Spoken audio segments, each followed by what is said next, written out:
Good morning. I want to tell you a quick story. So last week I met with a seller who has had their home on the market for quite a while, and they did not sell. So they called in me to do a listing presentation, talk to them about, what it would take to sell at this point. So of course, before I went to that appointment, I researched the old listing to find out what I could find out. Why is this place not selling? Was it pricing? Was it marketing? Was it availability? What was it? So the pricing was a bit high, and I let the seller know that. The photos were okay, looked fine.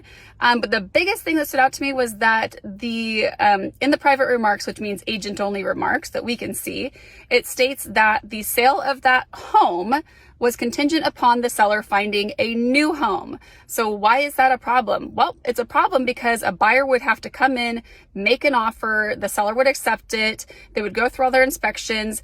But if the seller did not find a new home during that time, the seller could then cancel the contract and get out of it, and the buyer would not be able to purchase it. So what buyer wants to go in, make an offer, go under contract, do inspections, spend the money on that, and then only to have the rug pulled out from under them at the last minute? And it gives the contingency to the seller to pull the plug on the transaction at any point. That is a huge deterrent.